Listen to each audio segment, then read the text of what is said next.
Hello, I'm Maddie Surgeon of AHS-TV, and in this episode of Best of the Nest, we will take a closer look at the history of identification. We are talking with Mr. Cloak and Ms. Gladchesky to get a hawk's eye view. Welcome to Best of the Nest. Could you introduce yourself for our viewers? Hi, I'm Stacy Gladchesky, and I'm in driver's ed and health teacher here at Armstrong High School. My name is Randy Cloak. I am a social sciences teacher here at Armstrong High School. All right, so how are you guys doing today? Wonderful. That's Wonderful if I didn't have arthritis. Oh. Thank you. And how was your first week back to school? It was good. It was good. It was, the break was very nice. It was enjoyable. Some downtime, but getting back to the daily grind is it's good. Good to be back. Ms. Gladchesky? Same with me. I had my daughter from Florida home with her nice. 5-month-old grandson, Aw. so it was sad to leave them, but I was ready to get back to work and Yeah. get the kids ready for the end of the semester so they can learn how to drive behind the wheel, Yep. get their permits. All right, so when did identification start? My history. There are a number of examples of identification being used, 3000 BC. But whenever you go into more in, within the last 1,000 years or so, mostly royal families. But you can also go back and see tattoos or other types of tribal markings to identify individuals from certain groups or clans, depending on how far back you go in history. Recent history, you're probably looking at the last 100 years or so, the development of photography, as well as new programs that require people to be able to show who they actually are to be able to participate. Ms. G, do you have anything? No, I think he covered the little All brief right. history. Kind of branching on from that, what are the earliest forms of identification?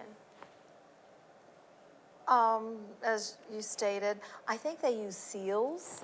They used a wax seal when they sent information from country to country. Different religious groups did that, as well as kingdoms. Yeah. So, Yeah, there was, you can look recently with the passing of Pope Francis and appointment of Pope Leo as they go through the ceremonial processes, which are centuries old. There are different activities that have to occur. Identification, you have the Pope's ring, The ring, yeah. that is used to seal official documents, Yeah. of course, upon death of the pontiff, that is destroyed. So the ability to reproduce and to show false documents is limited. Yeah. So while we think of identification as being a driver's license or something like that, there are many different forms. Tattoos, the rings, as Ms. G said, the use of the crest and the seal within wax. Yeah, for sure. And when did identification become more prominent? within the last, driver's education, I think the photo IDs within the last 20, 25 years, I think you've always had an identification of a driver's license, but putting the photo on that has been more specific to like who you are, what you can do, and where you can go. Yeah. Same as well as a passport. Your photo's been on the passport for a long time, I'm pretty sure for that. And just set and that's over probably 20 years for passports. Yeah. So how is identification affecting us to this modern day? Well, there's a lot of fingerprinting. Teachers have to have their fingerprints. That's identification mode other than a picture driver's license. Facial recognition going through the airport definitely has evolved. Yeah. And that's just 3 simple ones.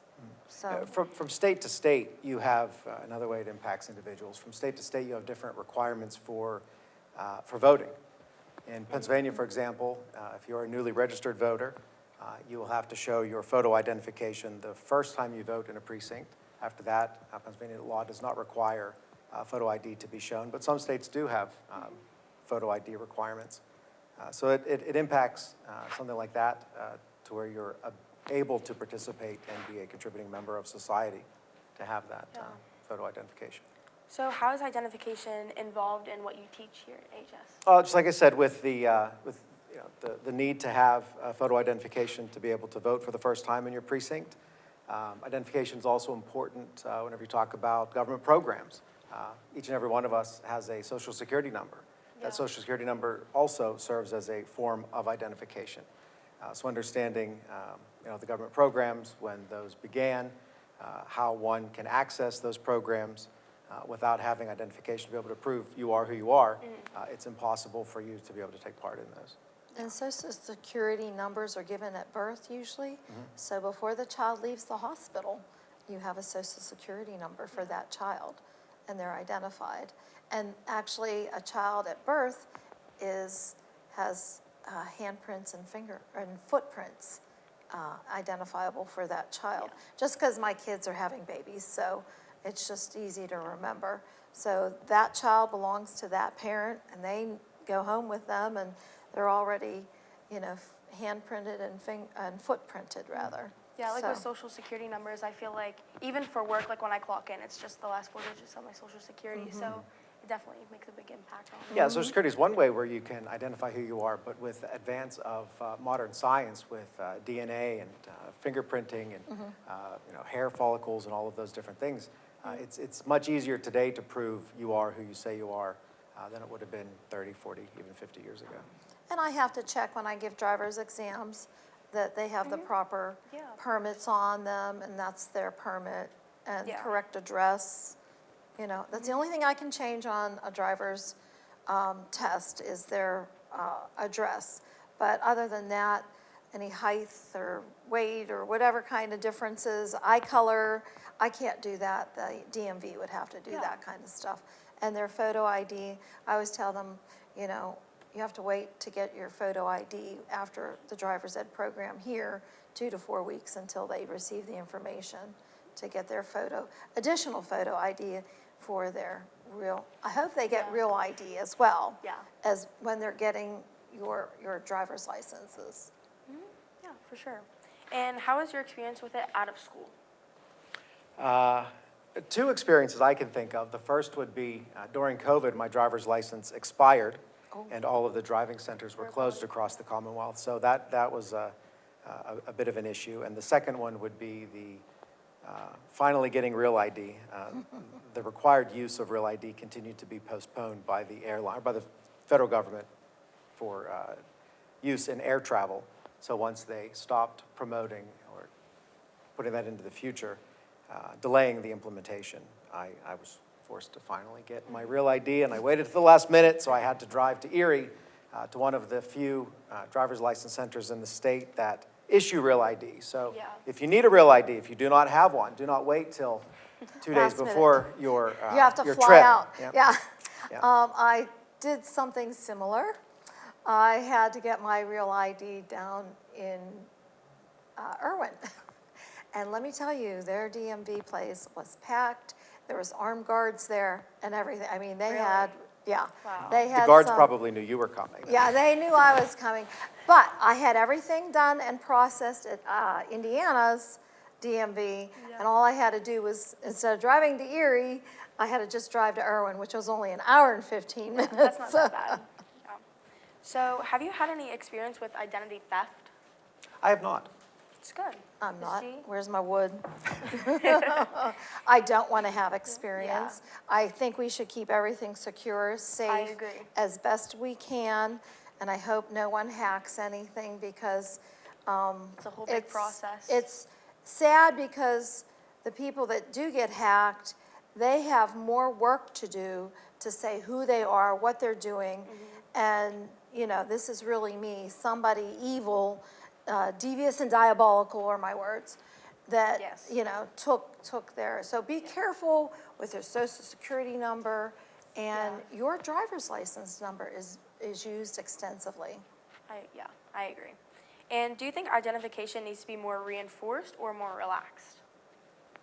Probably depending on the situation. I want to make sure that an individual is who they say they are, depending on what it is that you're doing. I think relaxing in some situations may be necessary, but I guess the security of individuals would be paramount. So relaxing requirements without endangering security or lessening security might not be a bad idea. It's important. I think the real ID, I do have a form, your checklist, that you can go online to PennDOT and see about your real ID. If you don't have one, I would say get one. You can go on a plane, you can get in federal buildings, and I don't know what else they're gonna ask us to do it for in the future. If you don't have a real ID, I would suggest getting one sooner rather than later. Yeah. Also with like identification with like kids, it's not even like about like real ID and stuff, which it is. But like I feel like with parents, like they have to be more like, I think it should be more reinforced with kids and like their parents and stuff, so they're not getting on something that they shouldn't be. So Well, I think that's a big one. I think too, in case of emergency, if there is a parent that has to pick up a student from our school, they have to show who they are. So if they don't drive, they still can get a Yeah. form and a picture ID that tells them who they are. If you're taking your college boards or something, and you don't have your driver's license yet, you still have to have a form or that photo ID that tells you who you are. And getting a real ID just right away is just the easiest. Yeah. Because you have your birth certificate, you know, where you were born. You have your social security card.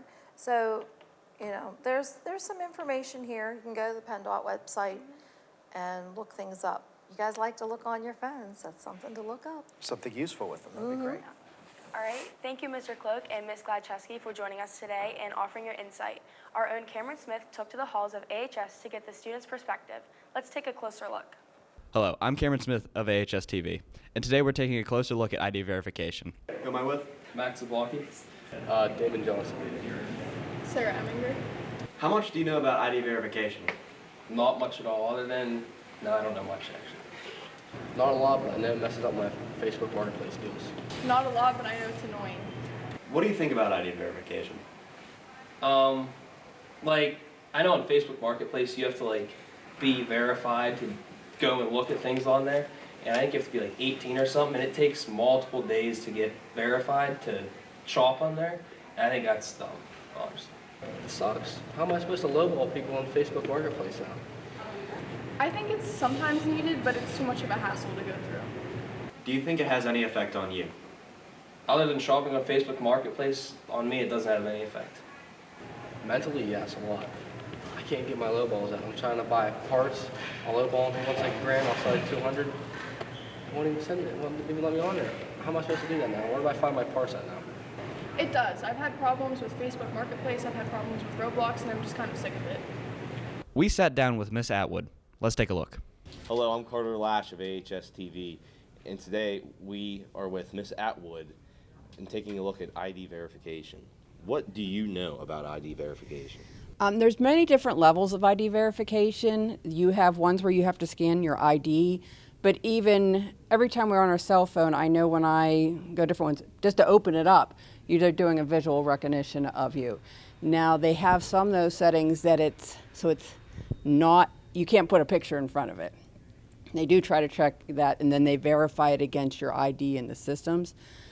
Over in the United Nations, they are a little bit more, they have a big database for everything. It's working, you know, they're slowly working on that, getting it out there. But I mean, anytime that verification happens, it helps so that you're not getting identity theft done on you. I know a lot now when you make purchases. I know with Amazon, I get a OTP number sent to me. You got to enter it. If not, you know, and it drives Mr. Atwood crazy because occasionally he tries to buy something and he can't because the code came to me. Do you think that's beneficial, or do I you think thi- that that's a little too overboard? I think it's beneficial because I have had identity theft done on my cards, and all of a sudden, a couple thousand's gone out of your account. Now, a lot of times, a lot of the banks now, they have systems constantly monitoring that, and they've caught it. But I've seen that it's happening less, and there's less reports of it now that some of these other verifications are in place. Do you think internet restrictions infringe on our rights, particularly our First Amendment rights? Yes, they do, because you should be able to seek and get any what information you want. But at the same time, there are cases where it should be restricted some. When national security's in it, like we don't want we're in the middle of a war, them to say, hey, look, it's out there on the internet. This is where our troops are going to be, and you don't want that to happen either. You need restrictions for military and governmental. Governmental, and then some stuff for the youth, which I know that comes into here later too, is that you don't want them to be able to get into, or people becoming There's out. many sources on the internet that the youth are not Appropriate for Yes. them. Is it up to the parent or government to monitor children on the internet? It really needs to be both. I know I monitor constantly. I have a 12-year-old, and I do see a lot of it there, but I at the same time don't want him to actually be looking up something else, and all of a sudden he gets something that's very inappropriate for his age, So there's different restrictions, especially since he is under 13. I know that with his VR that he got this summer, there is limits there so that he can't get into anything. Mm-hmm. It blocks it there. And there's several laws in place, and that's where some of the restrictions come in for the kids. What are pros and cons of having ID verification for kids? For the kids, that's making sure they're not getting into something inappropriate. The only other thing you have to worry about is if they're having to show something with an ID or something, that their information is now out there, and if something gets hacked, you got to worry about their privacy as well, that now they have all this information on my 12-year-old that I really don't want them to have. So there's pros and cons of there you have to watch. So. Do you think that ID verification will continue being instituted? I think it will. It's going to keep improving. The big thing is getting more concerns watching for the privacy. You don't want anything to get hacked and then all of your personal information is out there. I know several years back, I actually had a government security clearance from my previous job, and I got a letter from the government saying, hey, our system was hacked and because of your security clearance, your information was compromised. So, you have to worry, anytime worrying about there. So that's one thing to be concerned about. Like, they keep improving that, and as long as they keep finding ways, but they're still going to always run into the hackers. Do you take any steps yourself to prevent your ID or any verification being out there, just trying to stay as low on the internet as you can? Well, I was going to say, we do stay off a lot of the social media and stuff, but yeah, I do my online shopping.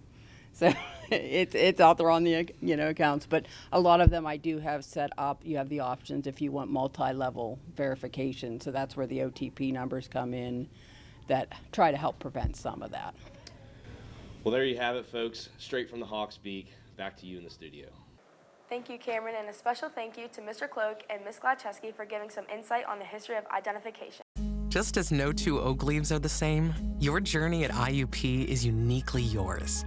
Yours to explore your interests, pursue your passions, discover your calling. You will face challenges. Success comes with challenges, but you'll never have to go it alone. Whatever you need, from academics to wellness support, we'll be here for you throughout your journey. Get in the Grove at IUP.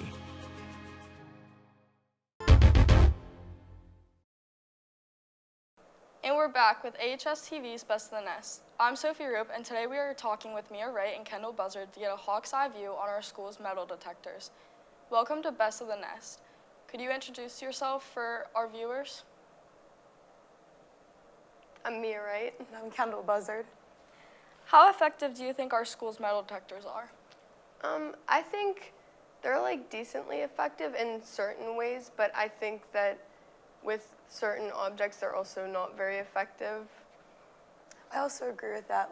Some things it goes off, like gum wrappers, that's just, it doesn't need to go off for things like that. But then there's other stuff that people could bring in that it might not go off and we might miss it. Yeah. Do you agree with Mrs. McCauley's statement that there are a lot of things that come into school in the mornings? Yes, I do, because I see certain things that kids have that they probably shouldn't have in school. And it does get in through the metal detectors in the mornings, or even midday, so. Yeah, I definitely think that there's just some things that don't need to be brought into school, whether it's not important or it's a bigger issue. I just think leave it at home if it doesn't need to be here. Do you guys think that decluttering your backpacks would make the metal detectors run more smoothly and increase its effectiveness? I do. I think Also, like when there's like a lot of stuff in your backpack, it'll pick up on like some weird things, like Kendall said, like gum wrappers and stuff. And also, I've definitely like cut down on a lot of stuff that have been like in my backpack since like I've been here since like 7th grade, because there's just a lot of stuff that's like unnecessary, and I think it makes it more effective and more efficient in the mornings. Yeah, I definitely agree. When we're in the early months of school, I feel like it goes a lot faster because your folders and binders, they're not really full. But once we get to like the later months, your folders and binders and like everything just gets kind of messy and cluttered because you get so much in there that I feel like it gets harder to get everyone through the metal detectors. Yeah, I know I frequently clean out my binders, folders, trash. Do you agree with Mrs. McCauley's statement that all metal detectors should be on the same setting, in which being the highest setting? Yes, I do, because, I mean, obviously that's the most effective setting, and just it would make them all the same, because then other kids wouldn't be like, oh, I'm going to go through this metal detector because it's a lower setting and stuff like that. Yeah, we definitely don't want any like bad items or anything to get into the school. And I think that if the metal detectors are in different settings, there's a chance for that, because if someone knows which one's on an easier setting or a lower setting, they're going to walk through that and not the other one. Do you guys go to a certain metal detector line due to its low setting? No, I don't even know what setting the one that I go through is on. Me neither, I have no clue. Yeah, I just pick whichever line's the shortest. What are your thoughts of changing the process in which we get our bags searched? I mean, I think that the way that we do it is probably, I'd say, the most efficient way that they can do it. I think that it could be more accurate if they change the way that they do it, but I think that for efficiency and how many students we have in here, I think that we should keep it the same that it is. Yeah, I totally agree. I feel like it would be really hard to try to make it more accurate. I feel like the teachers that work it do a very good job of already checking the book bags and making sure you have to re-go through the metal detector if you have, like, if you go off, or just looking through your whole book bag. I know the line I go in, the teacher checks every single pocket of my book bag and moves stuff like around in my book bag. So I think they do it pretty effectively.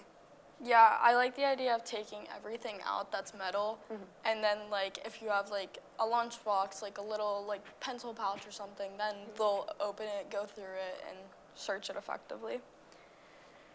Do you believe that we have such intense measures due to students' poor choices of what they bring to school?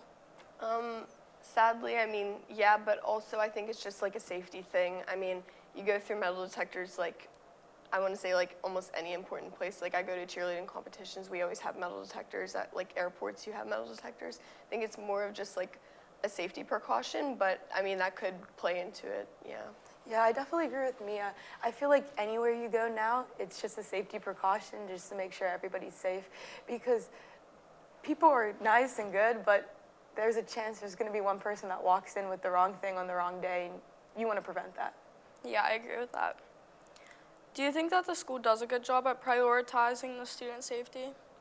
Yes, I do, because I think if they didn't, I mean, you'd be able to tell, but I think we all come to school feeling decently pretty safe, and I think the metal detectors do a good job of like making sure of that. Yeah, I agree. I think the metal detectors and the security guards really help with that.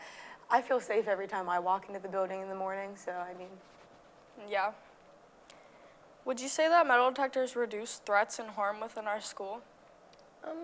I would say so, yeah, because, I mean, if you know that you're going through a metal detector in the morning, you're probably not going to bring something in that's going to get caught, you know what I mean? Yeah. Yeah, definitely. I feel like it's the precaution again.